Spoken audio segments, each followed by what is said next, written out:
भगवान श्री कृष्ण धरती के एक ऐसे देवता हैं जिन्होंने कारागार में जन्म लेकर भी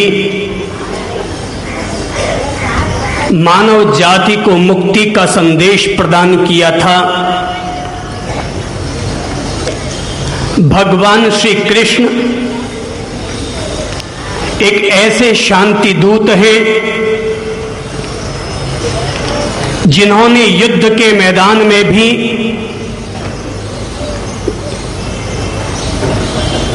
कर्म, ज्ञान और भक्ति की त्रिवेणी बहाई। भगवान श्री कृष्ण एक ऐसा हंसता खिलता हुआ धर्म है जिन्होंने कि नन्हे नन्हे बालक बालिकाओं के बीच में रहकर और मानव जाति को एक दूसरे के प्रति प्रेम अपनाते हुए अपनी रास लीलाएं स्थापित की थी।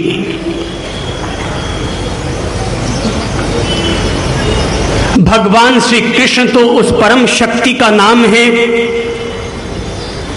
कि जिनके पांव के प्रहार से कंस का वध हो जाया करता था और जिनके मुष्टि के प्रहार से कालिया नाग का दमन हो जाता था। अगर भगवान श्री कृष्ण का सुदर्शन चक्र चल पड़े तो शिशुपाल का वध हो जाता था। वही भगवान श्री कृष्ण अगर अपने कोमल हाथों का स्पर्श कर दे तो कुबड़ी भी सुंदरी हो जाया करती थी। और वही कान्हा कन्हैया अगर अपनी बांसुरी की तान छेड़ दे तो सारा अवध उनके प्रति समर्पित होकर के और मथुरा और वृंदावन की कुंज गलियों में लोग अपने पांव में घुंघरू बांध करके थिरक उठा करते थे।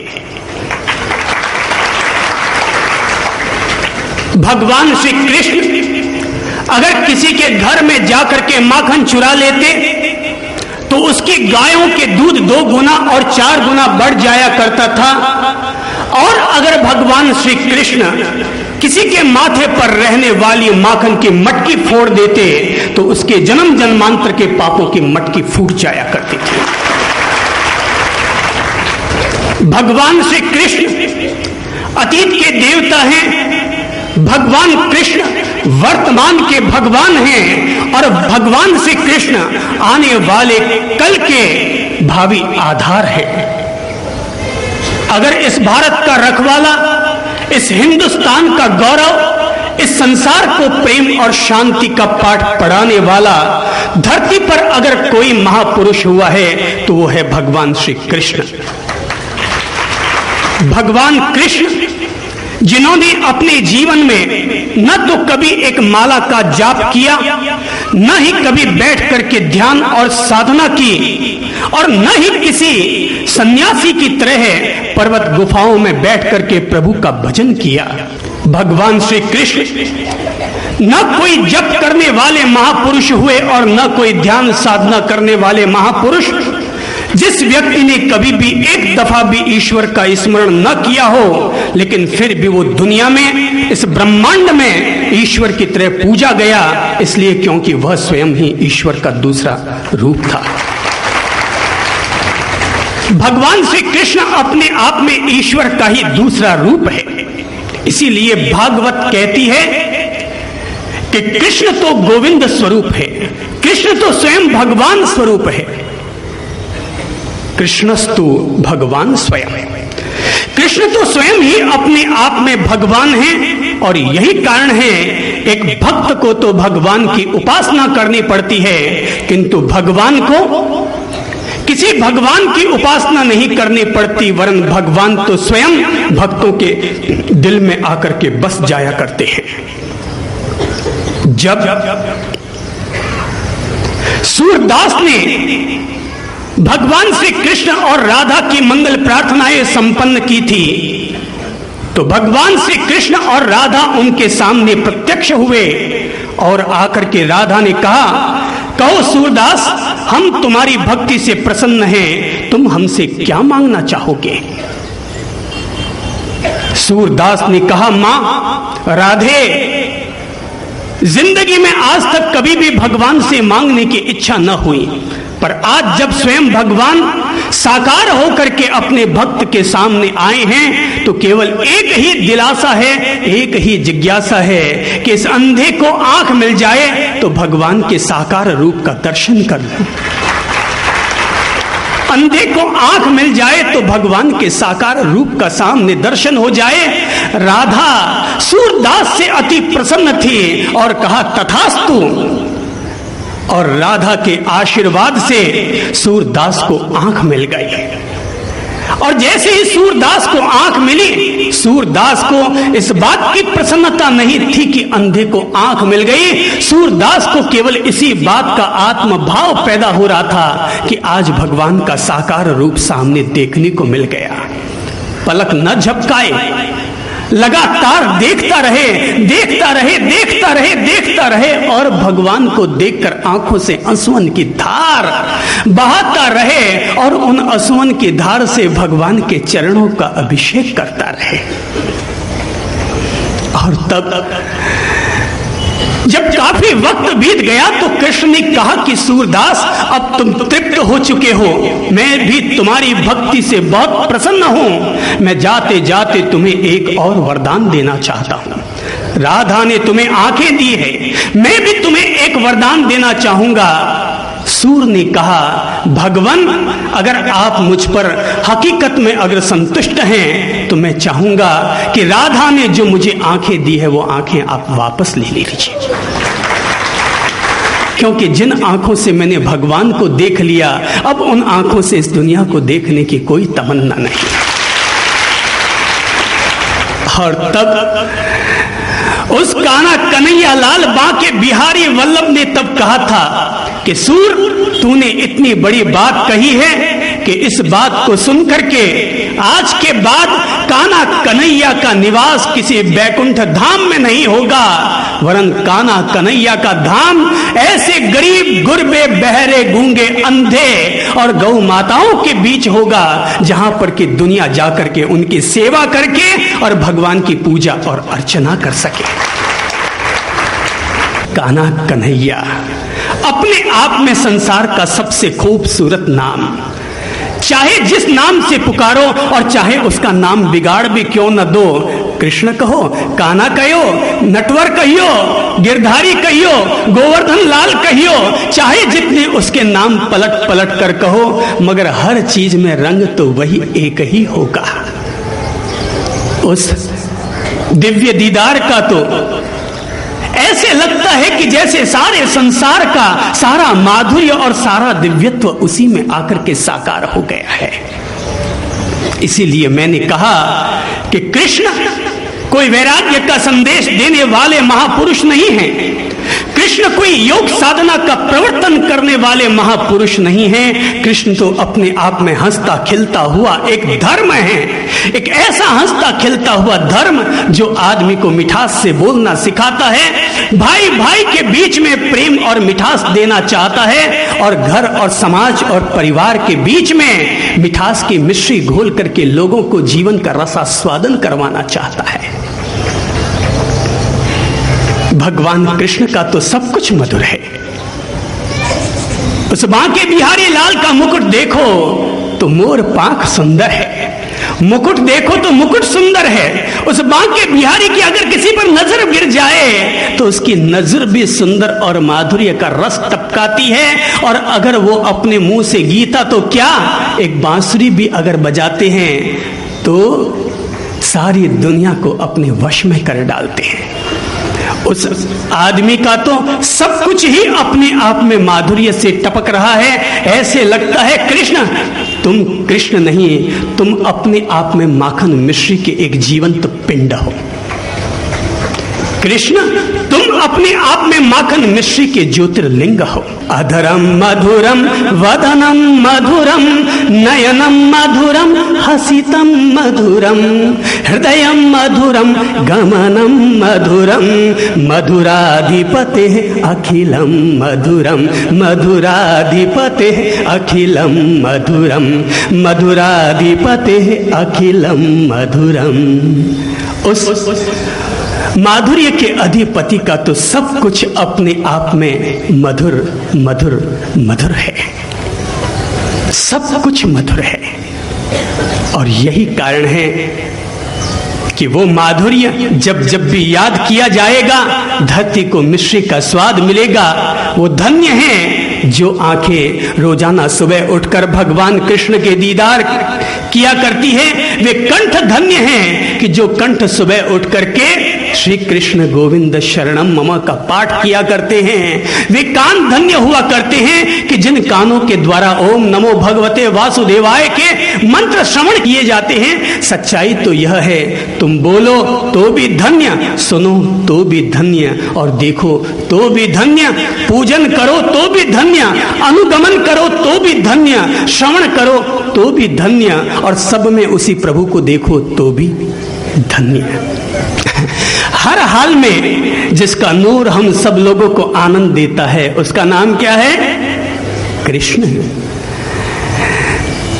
भगवान श्री कृष्ण और भगवान श्री महावीर दोनों अपने आप में ऐसे लगता है जैसे दोनों एक दूसरे के पूरक हों। जीवन को अगर यथार्थ की नजरों से देखते हैं तो ऐसे लगता है कि जैसे भगवान कृष्ण तो महावीर की भूमिका हो और महावीर कृष्ण का उपसंहार हो। जैसे किसी भी उपन्यास और किसी भी शास्त्र की भूमिका और उपसंहार हुआ करता है, ऐसे ही बिना कृष्ण को समझे महावीर को नहीं समझा जा सकता, और बगैर महावीर को जिए कृष्ण को जीना अधूरा कहलाता है। इसलिए अब अगर सारे भारतीय संस्कृति को जीना है, सारे भारतीय संस्कृति का समन्वय करना है, तो मैं कहना चाहूंगा कि एक ही मंच पर कृष्ण को लाओ और एक ही मंच पर महावीर को लाओ। दूरियां बहुत हो चुकी हैं इस दुनिया में।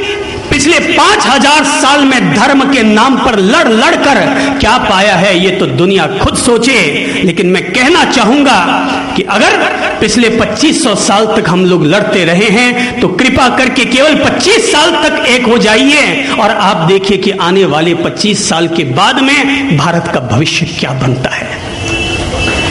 टूट टूट कर जो हम न पा सके वो हम लोग जुड़ जुड़ कर पालेंगे। महावीर और कृष्ण दिखने में नाम दो जुदे जुदे हैं, पर आप ये जानकर आश्चर्य करेंगे कि कृष्ण और महावीर दोनों के जीवन में ऐसी अनेक घटनाएं हैं जो कि एक दूसरे के जीवन में दोनों में एक जैसी देखने को मिलती है। भगवान श्री कृष्ण का जन्म होता है और जन्म होते ही वसुदेव उन्हें कारागार से बाहर निकाल कर लाते हैं। कारागार के ताले टूट जाते हैं और जब वे जमुना नदी को पार कर रहे होते हैं कि तभी भयानक बारिश होती है, ओले गिरने लगते हैं। कहते हैं जमुना इतनी उफान पर आ जाती है, इतनी उफान पर कि राजा वसुदेव के नाक तक पानी आने लग जाता है। वसुदेव डूबने को ही होते हैं कि तभी कान्हा कन्हैया का पांव जो कि बाहर की तरफ होता है टोकरी के, और जैसे ही पांव का अंगूठा जमुना के जल से स्पर्श होता है कि तभी जमुना का जल शांत हो जाता है। यानी कि भगवान के पांव के अंगूठे में इतनी ताकत होती है कि जिसके चलते जमुना का जल भी शांत हो जाता है। और यही बात भगवान महावीर के जीवन में मिलती है कि भगवान महावीर का जन्म होते ही देव देवेंद्र उन्हें आते हैं लेने के लिए और लेकर के जाते हैं सुमेरु पर्वत पर। अभिषेक करने की तैयारी होती है और भगवान महावीर का अभिषेक जैसे ही होने लगता है कि इंद्र के मन में शंका उठती है कि इतने सारे हजारों हजार देवी देवता अगर भगवान महावीर के बाल रूप पर गंगा के जल का अगर अभिषेक करेंगे तो भगवान महावीर कहीं इस पानी के प्रवाह में डूब तो नहीं जाएंगे। और वो ये मन में शंका कर ही रहा है, और ये सोचते हुए उसने देवों को कहा कि जरा ठहरो, मुझे सोचने दो कि भगवान का इतना हजारों कलशों के द्वारा अभिषेक होना चाहिए कि नहीं। कि तभी भगवान महावीर ने इंद्र के मन की शंका को समझा और अपने पांव के अंगूठे को सुमेरु पर्वत से स्पर्श किया, और स्पर्श करते ही पूरा का पूरा मेरु पर्वत कांपने लगा, चलायमान हो गया। इंद्र ने सोचा, अरे ये किस दुष्ट ने ऐसा किया? पर जब अपने परम ज्ञान से जाना तो समझ गया, अरे ये और कुछ नहीं, ये एक तीर्थंकर आत्मा का अतिशय है, ये एक तीर्थंकर आत्मा की परम शक्ति का प्रभाव है कि सुमेरु पर्वत पर भी अगर वो पांव छू दे तो पांव कंपित हो सकता है। इधर कृष्ण के पांव में ताकत, इधर महावीर के पांव में ताकत। उधर कृष्ण कालिया नाग जब उनके सामने आता है तो मुष्टि के प्रहार कर करके कालिया नाग का दमन करते हैं, और ठीक इसी कदर महावीर के सामने भी खेल खेलते हुए कालिया नाग प्रकट होकर आता है, और भगवान महावीर उस कालिया नाग को उठा करके दूर फेंक देते हैं। पर जैसे वो कालिया नाग अपने वास्तविक दुष्ट रूप में आता है तो भगवान महावीर भी उसका मुष्टियों से प्रहार करके और उसका दमन करते हैं। भगवान कृष्ण भगवान महावीर दोनों एक दूसरे के पूरक। बोलिए भगवान कृष्ण और भगवान महावीर की। और तब बताता है महाभारत कि किस तरह से महाभारत के दौरान मां सती द्रौपदी का चीरहरण होता है। सामने भीष्म, धृतराष्ट्र, सारे पांचों पांडव सब लोग बैठे होते हैं, और उसी के सामने दुशासन और दुर्योधन, शकुनी मिलकर के मां सती द्रौपदी का चीरहरण करने लगते हैं। और तब द्रौपदी चित्कार करती है अपने सारे पति और पितामह भीष्म, धृतराष्ट्र, कृपाचार्य और द्रोण को ललकारती हुई कहती है कि आप सब लोगों के सामने एक आपकी अपनी बहू का चीरहरण हो रहा है, और आप सब लोग नपुंसक बने हुए राजसभा के बीच में बैठे हैं। लेकिन जब कोई भी व्यक्ति उनकी सहायता के लिए नहीं आता, तब द्रौपदी के लिए एक ही सहारा बन जाता है, एक ही सहारा बच जाता है, और वो सहारा होता है वही काना कन्हैया नटवर लाल गिरधारी लाल का। और तब वो द्रौपदी अपने दिल की पुकार करती हुई कहती है, बिन काज आज महाराज लाज गई मोहरी, के दुख हरो द्वारिका नाथ शरण में तोहरी। प्रभु अब ये द्रौपदी एक अकेली तुम्हारे ही शरण में है। जब सारे सहारे छूट जाते हैं तब भी एक सहारा प्रभु का जरूर बच जाया करता है, और जो आदमी हर हाल में उस प्रभु के सहारे को बरकरार रखता है, उस आदमी को प्रभु के घर से कोई न कोई डोर जरूर मिल जाया करती है।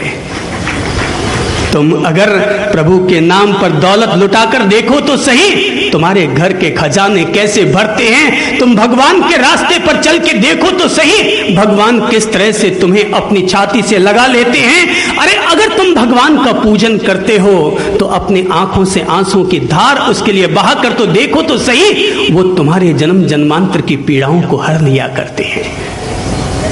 तब भी वह एक सहारा जरूर बच जाता है। और ठीक इसी कदर भगवान महावीर के सामने भी ऐसी ही समस्या आती है। एक महासती चंदन बाला कि जिसका माथा मुंडा गया, हाथों में बेड़ियां, पांवों में बेड़ियां, और वो तल घर में पड़ी है, भूखी मर रही है। और तब वह तल भंवर में बैठी हुई भगवान को पुकारती है और कहती है, आओ आओ मारा देव कि मारा सूना सूना द्वार की मारा आंगना सूना। आओ आओ मारा देव कि मारा आंगना सूना। पधारो प्रभु पधारो, इस चंदन बाला का उद्धार करने के लिए पधारो।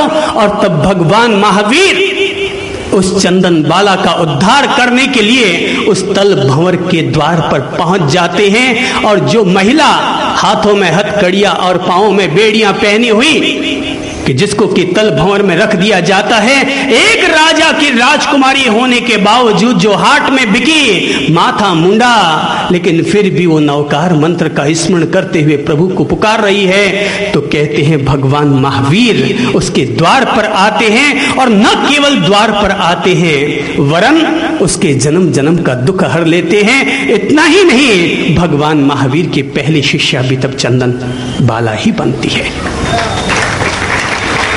अगर विरोधाभास देखने जाओगे तो कहीं भी विरोध के स्वर देख लोगे, और अगर जोड़ना चाहोगे तो 100 ऐसे प्रतीक मिल जाएंगे जहां तुम एक दूसरे को एक दूसरे के करीब ला सकोगे, एक दूसरे को एक दूसरे के करीब ला सकोगे। इसलिए कान्हा कन्हैया लाल, अब वो वक्त आ चुका है कि जब चारों तरफ आतंकवाद फैला हुआ है, कि जब चारों तरफ हिंसा और आतंक फैला हुआ है, तुमने कभी गीता में हम सब लोगों को, मानव जाति को, धरती के लोगों को यह वचन दिया था कि यदा यदा ही धर्मस्य ग्लानिर्भवति भारत अभ्युत्थानम अधर्मस्य तदात्मानं सृजाम्यहम, कि जब जब भी धर्म का नाश होगा और अधर्म का उदय होगा, तब तब मैं आऊंगा और इस धरती पर अवतार लेकर के इस धरती का उद्धार करूंगा। आज जब भगवान श्री कृष्ण की जन्माष्टमी है, तो अपनी ओर से अपन सब लोग यही हाथ जोड़कर अरदास करेंगे कि हे प्रभु पधारो और हम सब दिलों के भीतर अवतार लेकर के और इस दुनिया को अपना ज्योतिर्मय प्रकाश दो, ठीक वैसे ही जैसे कि तुमने कारागार में पैदा होकर के भी दुनिया को प्रेम और मुक्ति का पाठ पढ़ाया था। कि बड़ी देर भई रे नंद लाला, तेरी राह तके ब्रज बाला, हो बड़ी देर भई रे नंद लाला, तेरी राह तके ब्रज बाला। ग्वाल बाल एक एक से पूछे, ग्वाल बाल एक एक से पूछे, कहाँ है मुरली वाला रे, बड़ी देर भई रे नंद लाला, तेरी राह तके ब्रज बाला, बड़ी देर भई रे नंद लाला, तेरी राह तके ब्रज बाला। संकट में है आज वो धरती जिस पर तूने जन्म लिया, संकट में है आज वो धरती जिस पर तूने जन्म लिया। पूरा कर दे आज वचन वो गीता में जो तुमने दिया, पूरा कर दे आज वचन वो गीता में जो तुमने दिया। कोई नहीं है तुम बिन मोहन, कोई नहीं है, अरे कोई नहीं है तुझ बिन मोहन, भारत का रखवाला तेरी राह के रखवाला, वो बड़ी देर भई रे नंद, तेरी राह के रखवाला। ग्वाल बाल एक एक से पूछे, ग्वाल बाल एक एक से पूछे, कहाँ है मुरली वाला।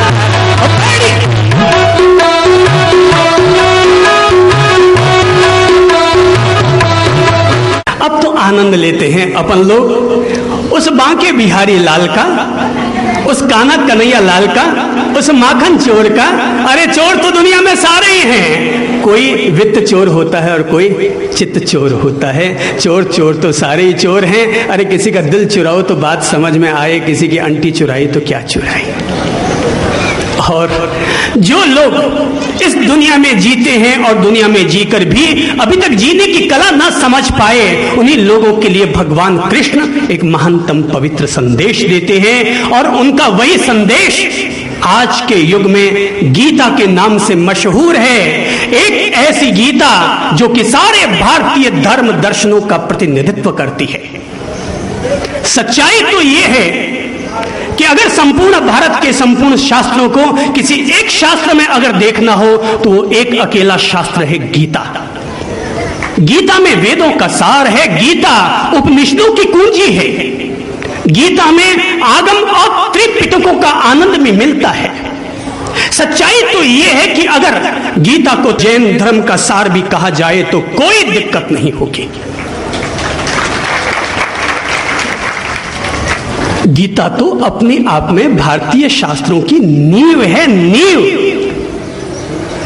कि जब विवेकानंद गए थे विदेश की यात्रा के लिए और उस यात्रा के दौरान जब एक दफा किसी लाइब्रेरी में वे खड़े थे और उनके पास लाइब्रेरियन भी खड़ा था। लाइब्रेरियन ने टॉन्ट कसते हुए कहा, ये देखो इस अलमारी में दुनिया भर के सारे शास्त्र रखे हुए हैं, इसमें कुरान भी है, बाइबल भी है, आगम भी है, पिटक भी है, सब तरह के शास्त्र इसमें रखे हुए हैं, लेकिन दुनिया भर के इन सारे शास्त्रों में तुम्हारे हिंदुस्तान का जो शास्त्र है वो सबसे नीचे रखा हुआ है। विवेकानंद झुके और झुक करके देखा कि वो शास्त्र कौन सा था। उस शास्त्र का नाम था गीता।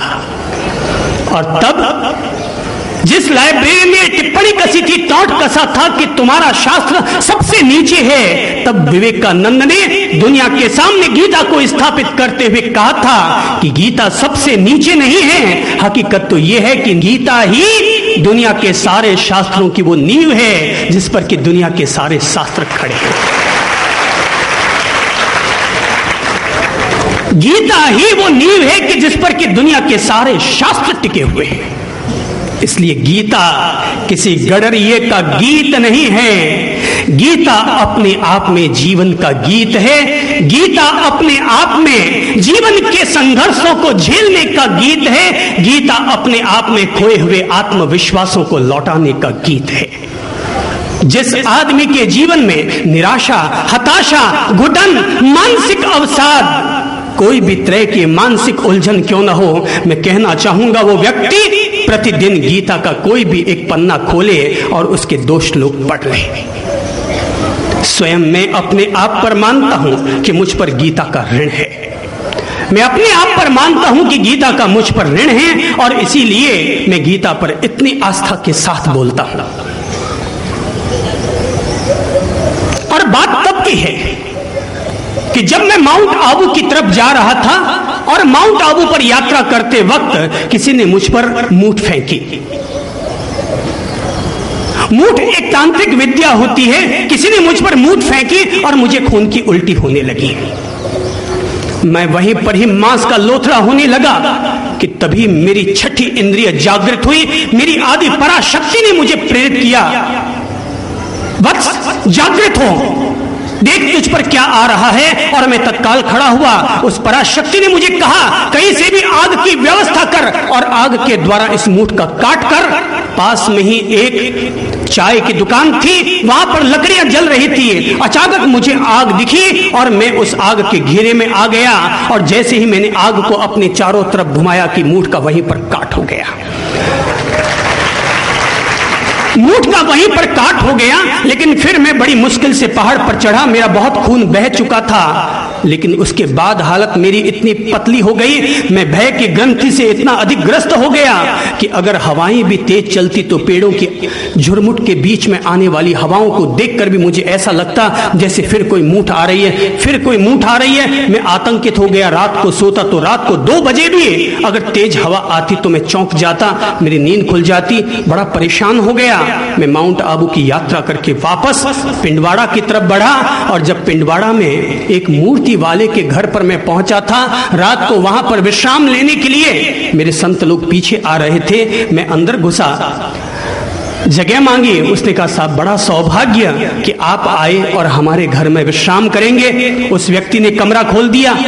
मैं कमरे में चला गया, वो व्यक्ति भी चला गया, पर उस संपूर्ण खाली कमरे की एक कांच की अलमारी में एक फटी हुई किताब का गुटका पड़ा था।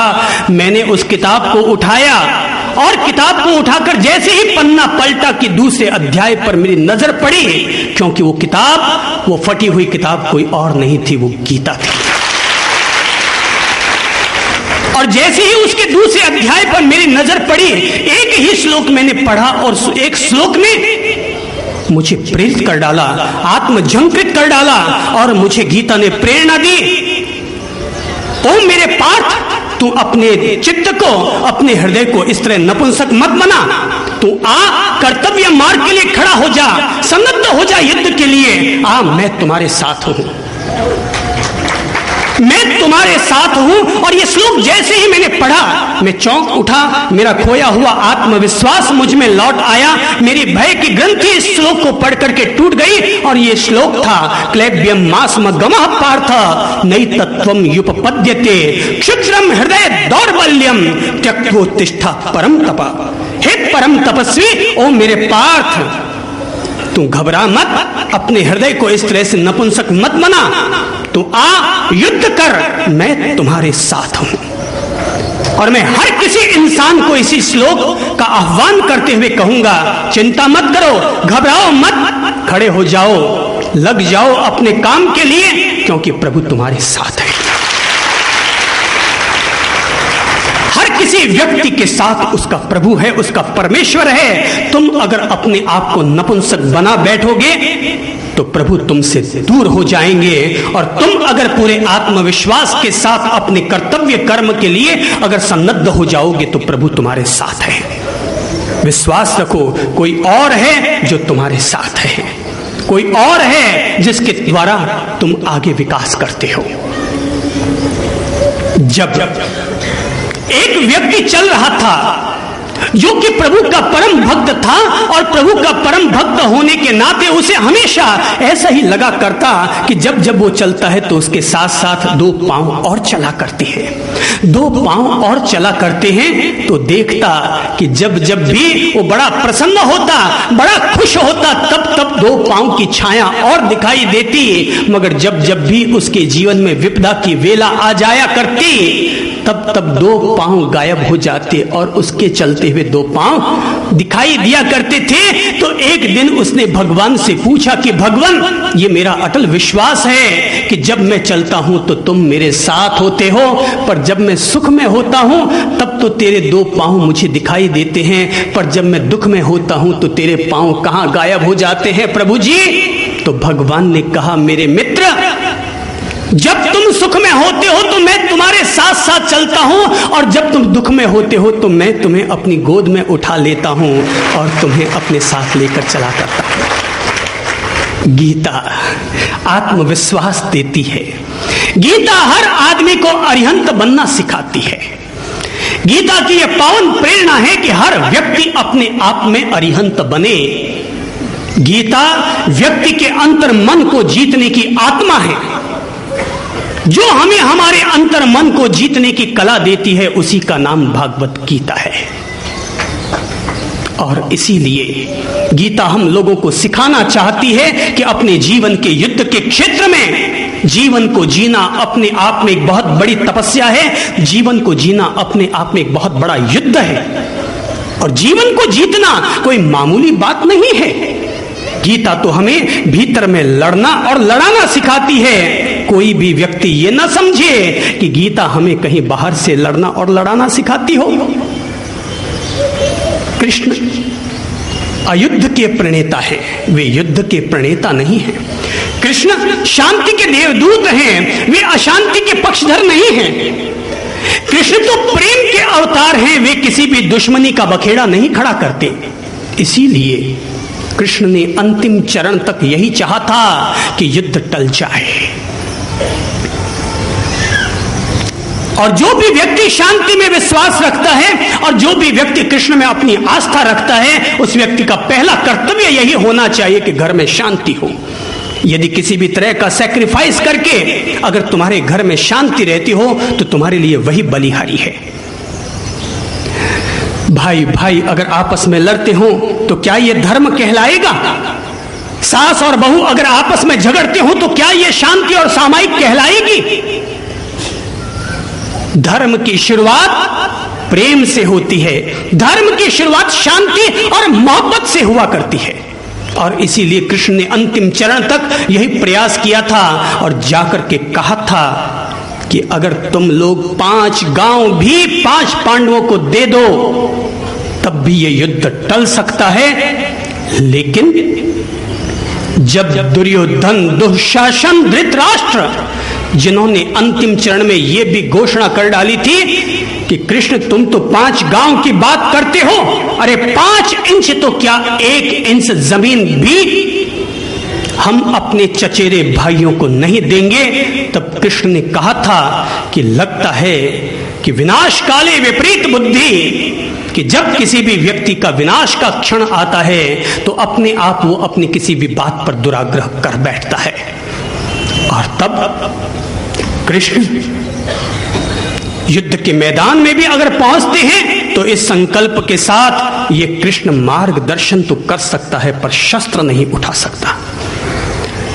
ये कृष्ण शस्त्र केवल तभी उठाएगा जब उसे लगेगा कि कंस जैसे आतताई इस धरती पर साकार हो चुके हैं, तो कंस का वध करने के लिए कृष्ण आएंगे और रावण का वध करने के लिए राम आएंगे। लेकिन तब तक ये कृष्ण हाथ में शस्त्र नहीं उठाएगा।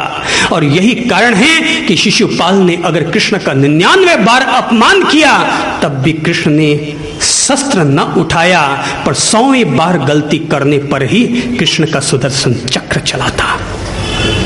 गीता के कृष्ण हमेशा शांति के पक्षधर हैं।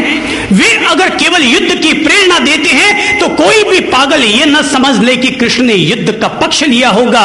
हकीकत तो केवल इतनी सी है, कृष्ण केवल इतना ही चाहते थे युद्ध न हो, पर अगर तुमने युद्ध के लिए अपना कदम बढ़ा दिया है तो बढ़ा हुआ कदम पीछे लौटा लेना, यही तुम्हारी नपुंसकता और कायरता होगी। मैं तुम्हें युद्ध की प्रेरणा नहीं देता, मैं तो तुम्हें केवल इतनी सी बात समझाना चाहता हूं कि महाभारत के युग में अगर तुमने अपना कदम आगे बढ़ा दिया है युद्ध करने के लिए, तो याद रखना अगर तुमने पीछे कदम उठा दिया तब भी तुम अपयश के भागी बनोगे। और जिन लोगों को तुम समझते हो कि सामने जो लोग खड़े हैं तुम्हारे भाई हैं इसलिए तुम उन पर शस्त्र नहीं उठाओगे, तो याद रखना जब कोई भी भाई अपनी नैतिकता का पतन कर देता है, सामाजिक मूल्यों का नाश कर देता है और अपनी ही बहु बेटियों का चीरहरण करने लग जाता है, वो हाथ नहीं, उस हाथ को तोड़ दिया जाना चाहिए जो हाथ हमारी बहन बेटियों पर उठाए। गीता तो हर इंसान को बुनियादी तौर पर एक ही प्रेरणा देगी, एक हाथ में माला रखो और एक हाथ में भाला रखो। एक हाथ में माला रखो और एक हाथ में भाला रखो। माला इसलिए ताकि तुम अपनी आत्मा का कल्याण करने के लिए प्रभु का स्मरण कर सको, और भाला इसलिए कि अगर कोई तुम्हारे मंदिर, तुम्हारे मस्जिद, तुम्हारी बहन बेटियां और तुम्हारी माताओं पर अगर कोई गलत नजर उठा दे तो भाला उनके लिए उठाओ। नारी को चाहिए कि वो जीवन भर सीता बन करके रहे, पर अगर वक्त आ जाए तो दुर्गा बनने में भी पीछे न रहे। नारी में सीता भी होनी चाहिए और नारी में दुर्गा भी होनी चाहिए। सीता इसलिए ताकि तुम मर्यादा का जीवन जी सको और जीवन में कभी भी लक्ष्मण रेखा का अतिक्रमण न करो, पर दुर्गा इसलिए कि अगर कोई भी तुम्हारे ऊपर गलत नजर डाले और तुम्हारा अगर कोई चीरहरण करना चाहे, मैं अगर उस राजसभा में होता तो मैं जरूर द्रौपदी को इतना अवश्य अनुरोध करता कि द्रौपदी स्वयं तुम में भी दुर्गा का रूप छिपा हुआ है। अगर तुम्हारे पति तुम्हारी लाज नहीं रखते तो तुम खुद अपनी लाज रखने में समर्थ हो। और नारी को इतना मजबूत होना चाहिए। अगर नारी इतना मजबूत न हो पाएगी तो हजारों हजार वर्ष से नारी का चीरहरण होता रहा है और नारी हाट में बिकती रही है। अब जमाने बदल गए हैं, अब नारी उतनी ही इज्जत की जिंदगी जिए जितने की इज्जत की जिंदगी हम पुरुष लोग जिया करते हैं। अंतर मन को जीतो, यही गीता की पहली और अंतिम प्रेरणा है। झगड़ा, लड़ाई, दंगा, फसाद कभी भी किसी भी समस्या का समाधान नहीं हो सकता। चाहे वो लड़ाई और झगड़ा घर का हो, परिवार का हो, समाज का हो, देश का हो, विश्व का हो, कहीं का भी झगड़ा क्यों ना हो, पर झगड़ा कभी भी समाधान नहीं हुआ करता। जब भी समाधान बनेगा तो शांति ही एक अकेला समाधान बनेगा। जंग तो खुद ही एक मसला है, जंग क्या खाक मसलों का हल देगी। इसलिए ऐ शरीफ इंसानों, जंग टलती रहे तो बेहतर है। हम और आप सभी के आंगन में शमा जलती रहे तो बेहतर है। बरतरी के सबूत की खातिर खून बहाना ही क्या जरूरी है। घर की तारीकियां मिटाने को घर जलाना ही क्या जरूरी है। अपने बड़प्पन की खातिर, अपने बड़प्पन को स्थापित करने के लिए किसने कहा है कि तुम अपने घर में आग लगाओ, खून बहाओ, और किसने कहा है कि घर के अंधेरों को दूर करने के लिए तुम अपने ही घर में आग लगा डालो।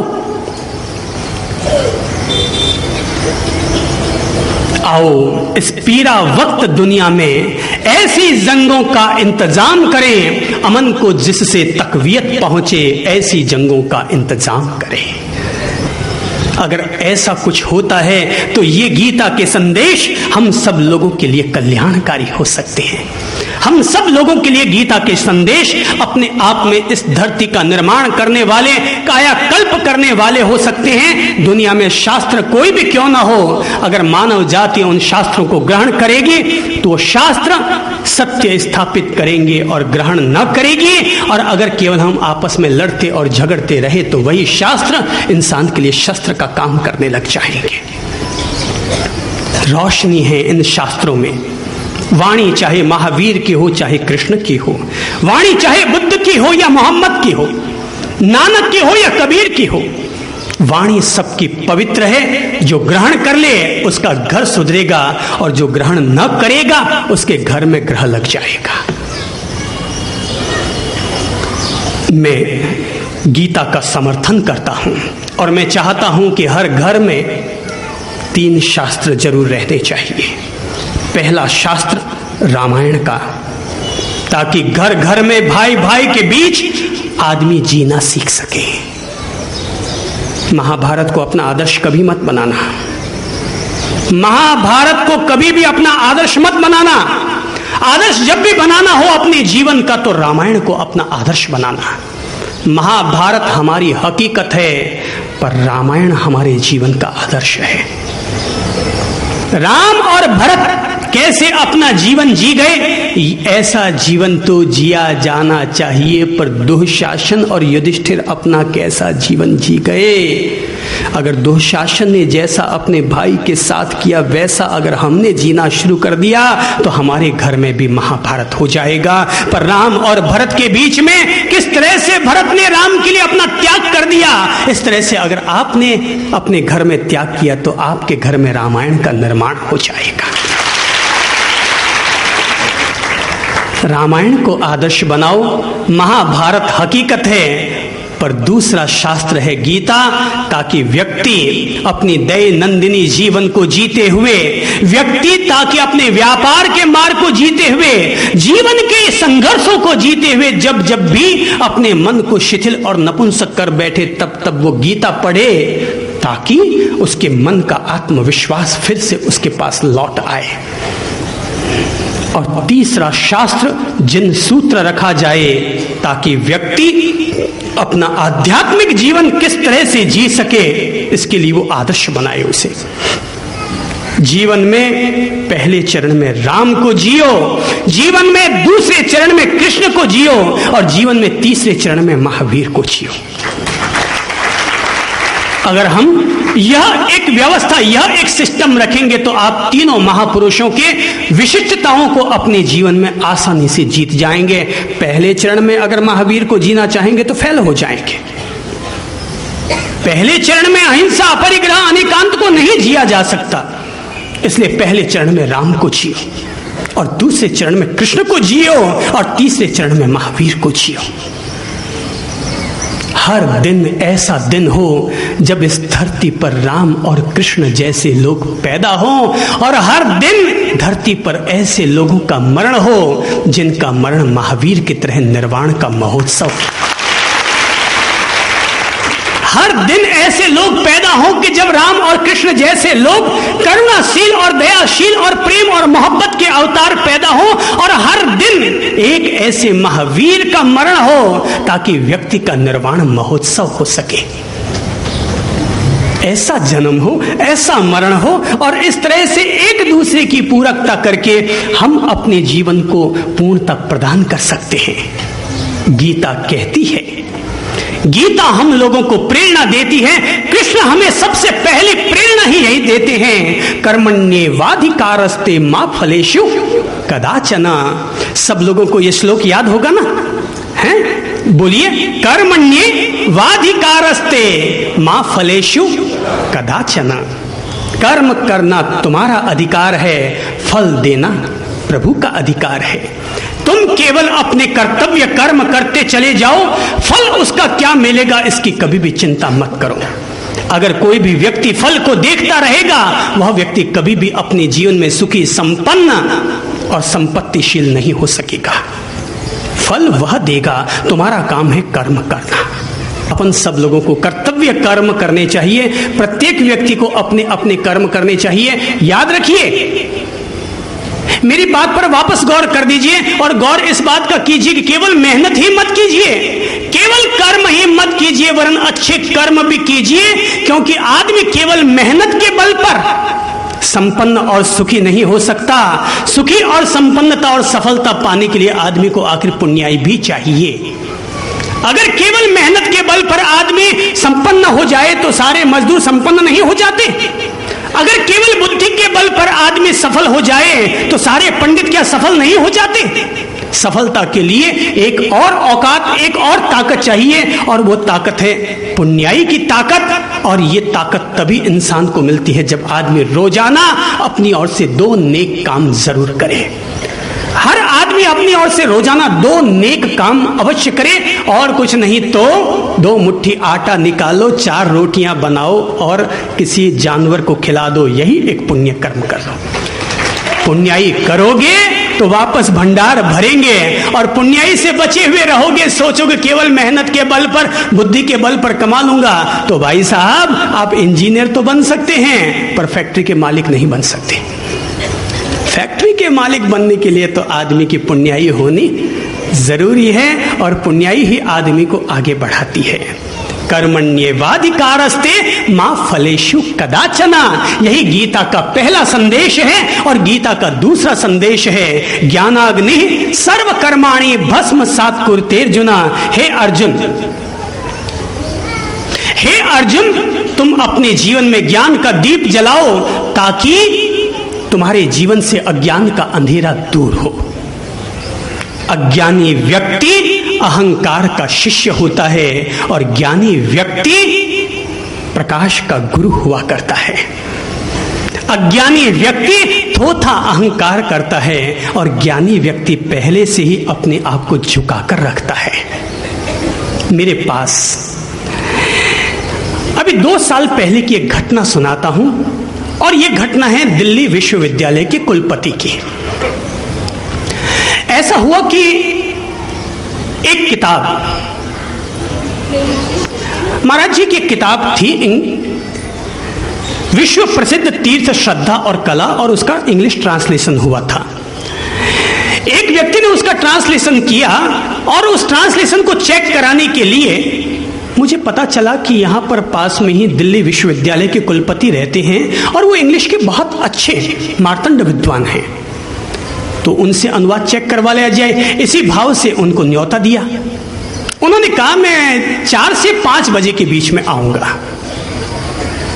करीबन हम सब लोग बैठे थे, 20, 25, 30 लोग, और अपनी ज्ञान चर्चा कर रहे थे। तभी अचानक लगभग 4:15 बजे के आसपास एक व्यक्ति आए, बूढ़े से होंगे, और वो कुर्सी लेने के लिए उधर गए। कुर्सी लेने के लिए गए तो मैंने देखा कोई बूढ़ा आदमी कुर्सी लेने के लिए जा रहा है, तो मैंने दूसरे को संकेत दिया। मैंने कहा भैया आप जाकर के कुर्सी लेकर आ जाओ। और दूसरा आदमी खड़ा, उन्होंने मना कर दिया, नहीं भैया मैं खुद उठाने में समर्थ हूँ, मैं नीचे बैठ नहीं सकता, पर कुर्सी को उठाने में तो समर्थ हूँ। और वो अपनी कुर्सी उठाकर लेकर आए, और बैठने से पहले कहने लगे, प्रभु मुझे क्षमा करें, मैं नीचे बैठ नहीं सकता, अगर आपकी आज्ञा हो तो मैं ऊपर बैठ जाऊं। मैंने कहा दादाजी आप ऐसा क्या फरमा रहे हैं, आराम से आप ऊपर विराजिए, कौन आदमी गुरुजनों से ऊपर बैठना चाहेगा, ये तो मजबूरी होती है, हम भी समझते हैं। और वो व्यक्ति बैठ गए।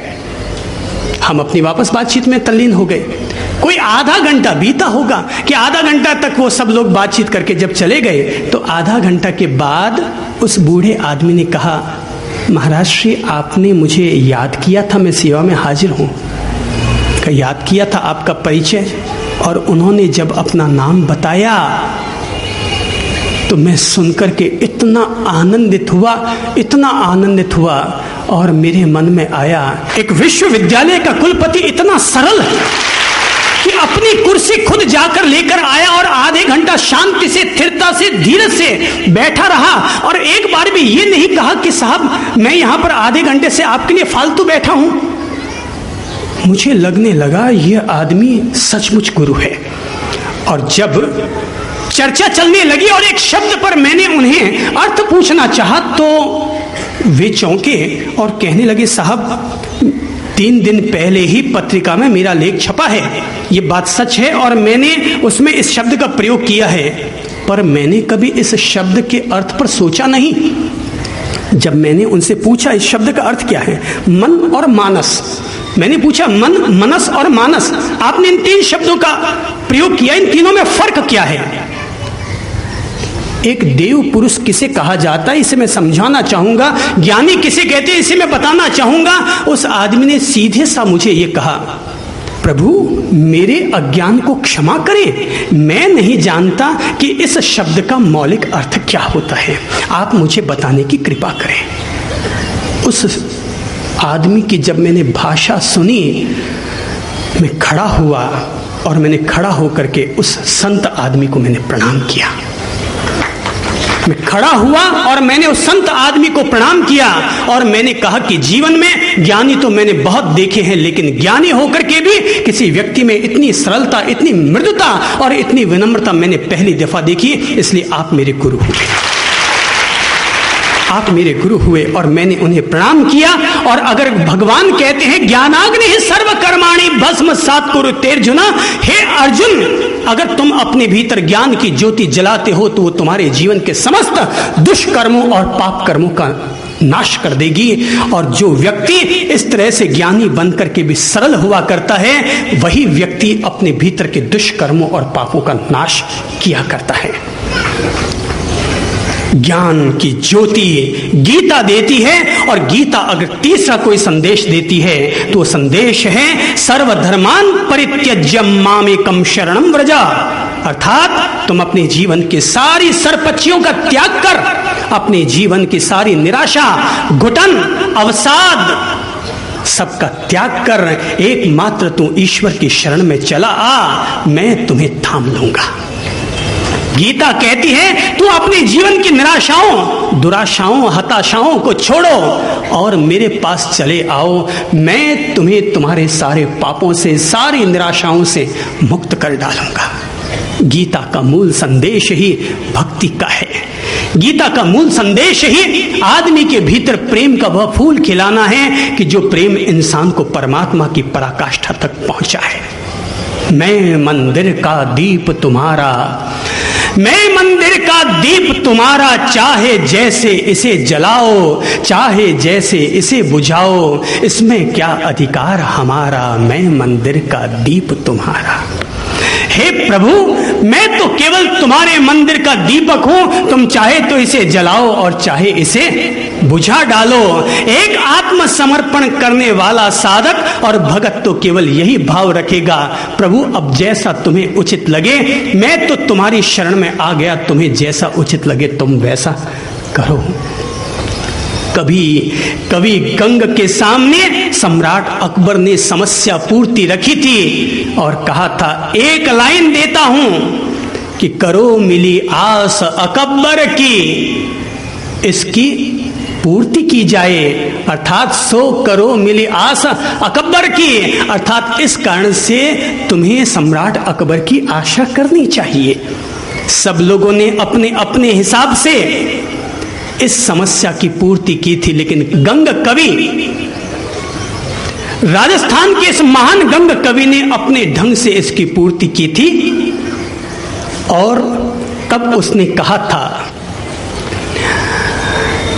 कि जो आदमी अपने आप में भगवान की स्तुति नहीं कर पाता है और जिस आदमी को भगवान की प्रतीति नहीं हुआ करती है, वही व्यक्ति अपने आप में सम्राट अकबर की आशा कर सकेगा, वही व्यक्ति सम्राट अकबर की आशा कर सकेगा। एक बहुत अच्छी घटना, और वो राधा कृष्ण से ही जुड़ी हुई है, कृष्ण रुक्मणी और सत्यभामा से जुड़ी हुई है। और घटना का सार केवल इतना सा है कि भगवान कृष्ण बैठे होते हैं अपनी तरंग में कि तभी सत्यभामा कहती है कि कृष्ण भगवान आज जन्माष्टमी है, आज आपका जन्मदिन है और आज मैं आपको अपने गहनों से, सोने के सिक्कों से तौलना चाहती हूं।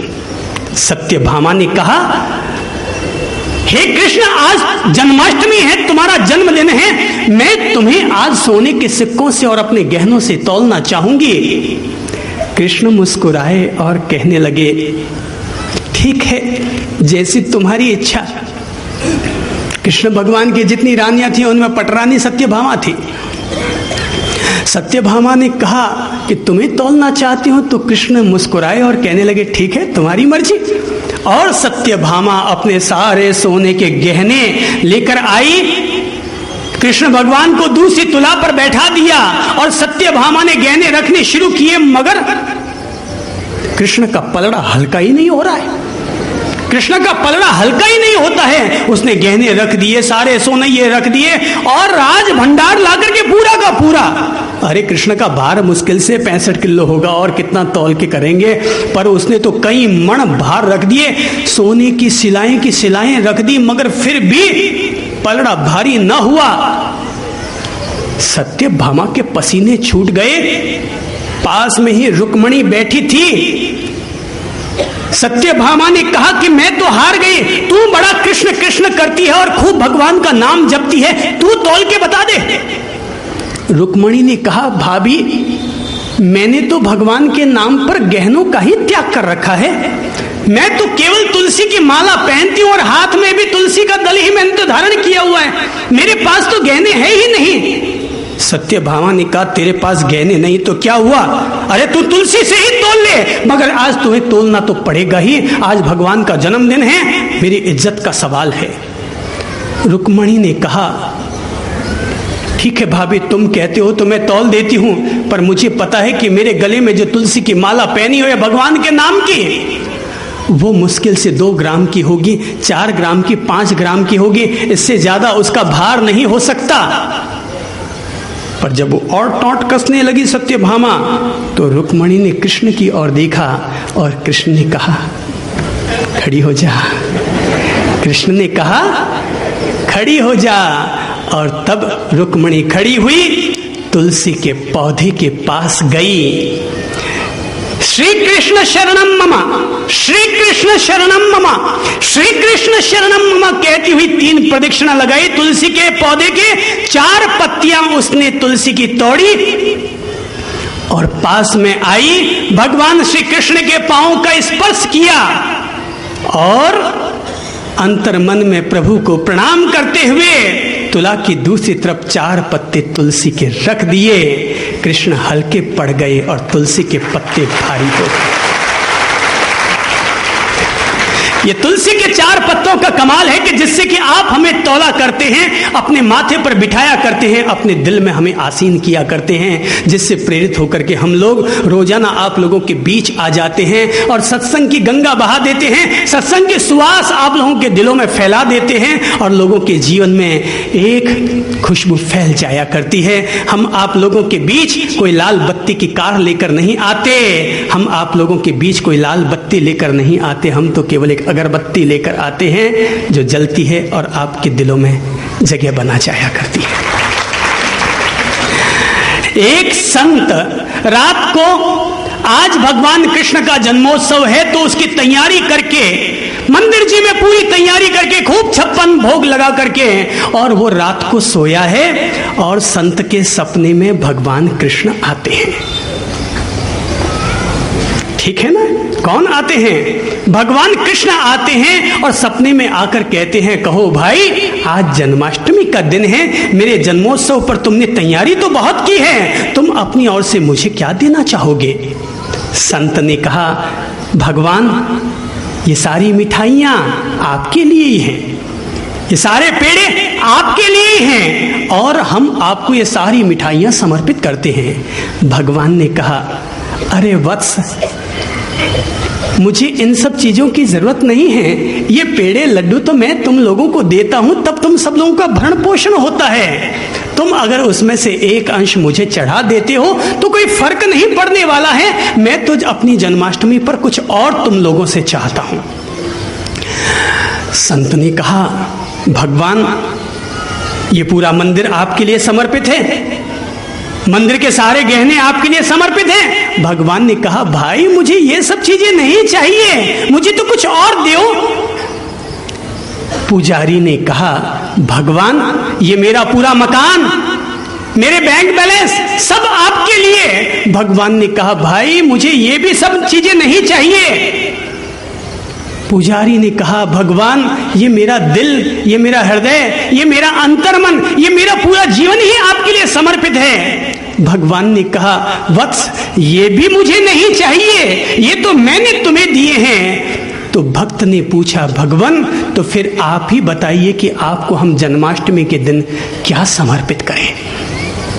हे प्रभु आप ही बताइए, तब फिर जन्माष्टमी के दिन हम आपको क्या समर्पित करें। तब भगवान ने कहा, हे मेरे भक्तों, हे मेरे भक्तों, आज अगर तुम मेरी जन्माष्टमी के दिन कुछ समर्पित करना ही चाहते हो तो अपने जीवन भर के किए हुए पापों को समर्पित कर डालो ताकि मैं उन्हें माफ कर सकूं। हे मेरे प्रभु, अपने प्रेम की कुछ बूंदें हम लोगों पर बरसाओ ताकि हम धन्य हों। हे प्रभु अपनी करुणा की छत्र छाया हम पर करो। हे मेरे प्रभु अपने ज्ञान की रश्मियां मेरे अंतर मन में उजागर करो। हम अपने आप को तुम्हारे प्रति समर्पित करते हैं। हमारा हर कर्म तुम्हारी आराधना बन जाए, हमारा हर कार्य तुम्हारी प्रार्थना बन जाए।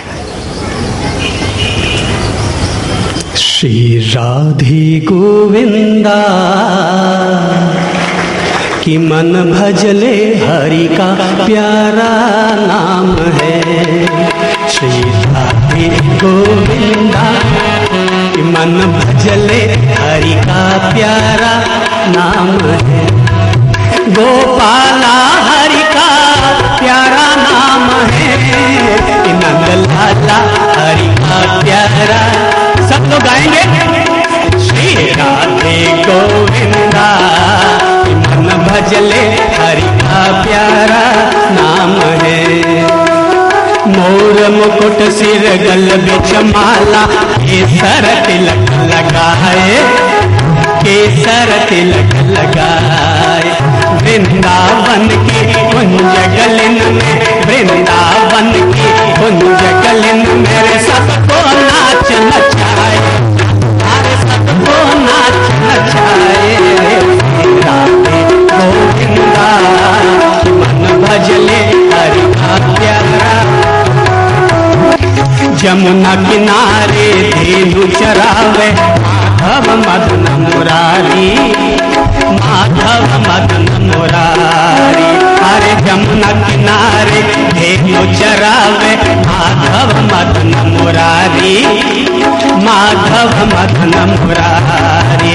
अरे मधुर मुरलिया जब भी बजावे, मधुर मुरलिया जब भी बजावे, हर ले सुख दुख सारी, हर हर ले सुख दुख सारी। रे श्री राधे गोविंदा कि मन भजले हरि गिरधर नाकर कहती मीरा, सूरन श्याम लुभाया। जय हो सूरन श्याम लुभाया। तुकाराम और नाम देव ने, तुकाराम और नाम देव ने विठल विठल गाया, अरे विठल विठल गाया। जय हो जय हो भजले हरि का प्यारा नाम है। श्री राधे मन भजले हरि का।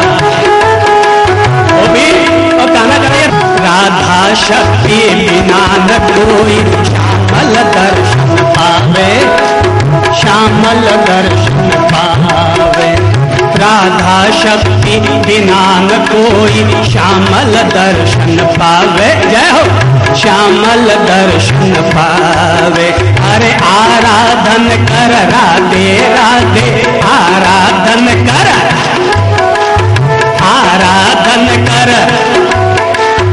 आराधन कर राधे राधे। काना भागे आवे, अरे काना भागे आवे रे श्री राधे गोविंदा। भजले हरि का प्यारा नाम है, श्री राधे गोविंदा। भजले हरि का प्यारा नाम है। छोटी छोटी गैया छोटे छोटे ग्वाल, छोटी छोटी गैया छोटे छोटे ग्वाल। छोटो सो छोटो सो छोटो सो मेरो मदन गोपाल, हाँ हाँ छोटो सो मेरो मदन गोपाल। छोटी छोटी गैया छोटे छोटे ग्वाल, जय हो, छोटी छोटी गैया छोटे छोटे ग्वाल। छोटो सो मेरो मदन गोपाल, बोलो छोटो सो मेरो मदन गोपाल। अरे आगे आगे गैया पीछे पीछे ग्वाल, बीच में मेरो मदन गोपाल, हाँ हाँ बीच में मेरो मदन गोपाल। कारी कारी गैया गोरे गोरे ग्वाल, अरे कारी कारी गैया गोरे गोरे ग्वाल। अरे कारी कारी गोरे गोरे ग्वाल। श्याम वर्ण मेरो मदन गोपाल, बोलो श्याम वर्ण मेरो मदन गोपाल। छोटी छोटी गैया छोटे छोटे ग्वाल, ले लो मजा। मंच पर खड़े लोग सब, छोटो सो मेरो मदन गोपाल। अरे घास खावे गैया दूध पीवे ग्वाल, घास खावे गैया दूध पीवे ग्वाल। माखन खावे मेरा, हाँ हाँ माखन खावे मेरो मदन गोपाल। अरे छोटी छोटी लखोटी छोटे छोटे हाथ, छोटी छोटी लखोटी छोटे छोटे हाथ। बंसी बजावे मेरो, भूल गए, बंसी बजावे मेरो मदन गोपाल। के मीठे रस से भरोड़ी राधा रानी लागे, राधा रानी लागे। मन करो करो जमुना जीरो पानी लागे। के मीठे रस से भरोड़ी राधा, राधा कि मन करो करो पानी लागे। मन करो करो जमुना जीरो, अरे जमुना मैया कारी कारी राधा गोरी गोरी। जमुना मैया कारी कारी राधा गोरी गोरी। वृंदावन में धूम मचावे बरसाने की छोरी, वृंदावन में धूम मचावे, वृंदावन में धूम मचावे बरसाने की छोरी। ब्रिज धाम राधा झूठी राजधानी लागे, राजधानी लागे। मन कारो कारो पानी लागे, मन कारो कारो। आवाज भी आई, अरे उपवास में आए हो क्या? अरे आज तो व्रत है, साधारण व्रत किया होगा, सुबह का दूध पी लिया होगा, 2-4 पेड़ी भी एक्स्ट्रा खा के आए होंगे। मलाई के कोफ्ते घर जाके खाना ही है, और नहीं खाया तो कल कौन से भूखे सोए थे।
माखन मिश्री भावे न कोई मिठाई, ना भावे मन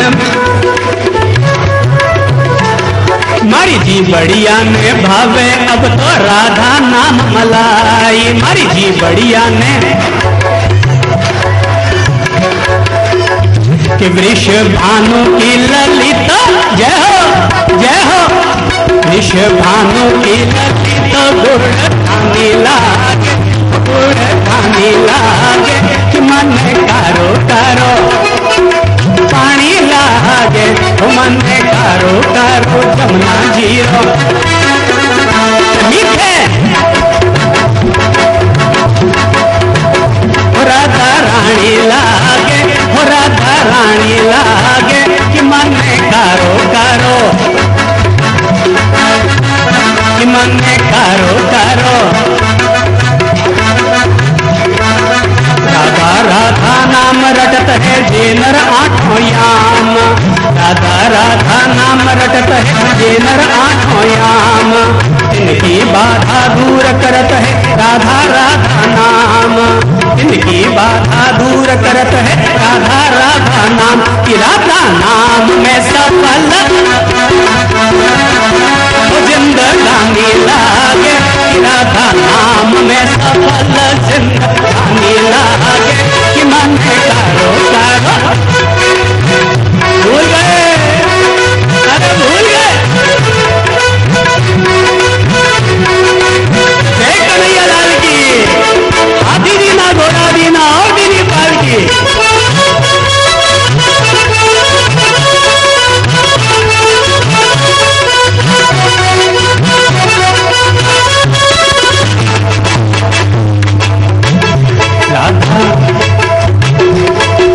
राधा राधा नाम रटत है जे नर आठों याम, राधा राधा नाम रटत है। क्यों जी आप क्यों बैठे हैं? सिलाई करनी है क्या? अरे अभी सिलाई की उसका प्रशिक्षण अभी तक शुरू नहीं हुआ है, अभी उसमें देरी है। राधा राधा नाम रटत है जे नर आठों याम, राधा राधा जे नर आठों याम, तिनकी बाधा दूर करत है राधा राधा नाम, तिनकी बाधा राधा राधा, राधा नाम में सफल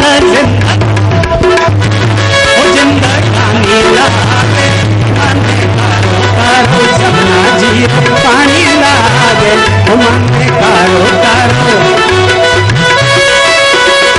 मन कारो कारो पानी लागे, कि ब्रिज धाम राधा जू की पट रानी लागे, पट ब्रिज धाम राधा जी की व्रत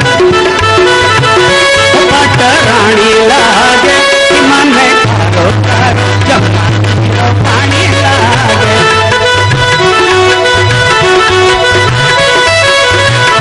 रंग रूप छबीली पट रानी लागे, पट रानी लागे, कि रंग रंग रूप छबीली पट रानी लागे, पट रानी लागे, कि मन कारो कारो, मन कारो कारो। विष भानु की ललित गुड़ धानी लागे, गुड़ धानी लागे, वृष भानु की ललित गुड़ धानी लागे, मन कारो कारो जमुना जीरो पानी लागे, कि राधा नाम में सफल जिंदगानी। जय हो, चलने दो यार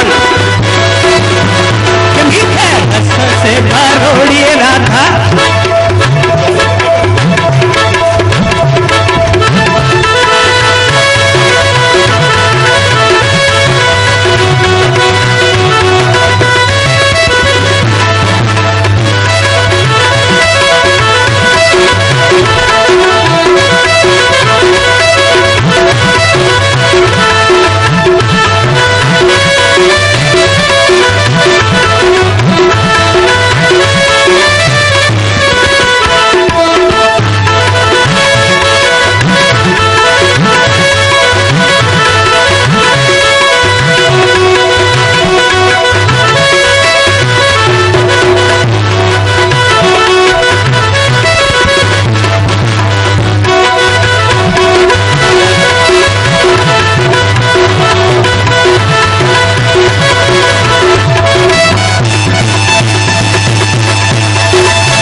छोटी गैया, छोटे छोटे ग्वाल, छोटा सा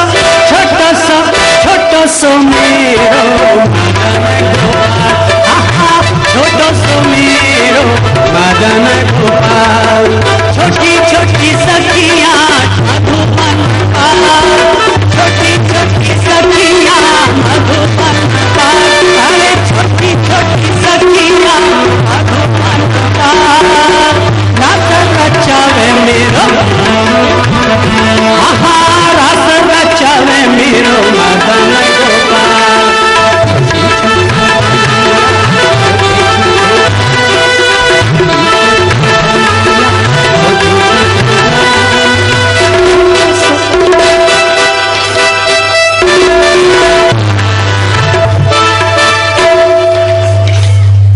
काना कन्हैया लाल की, काना कन्हैया लाल की, नटवर नागर की, बांके बिहारी लाल की जय हो जय हो जय हो।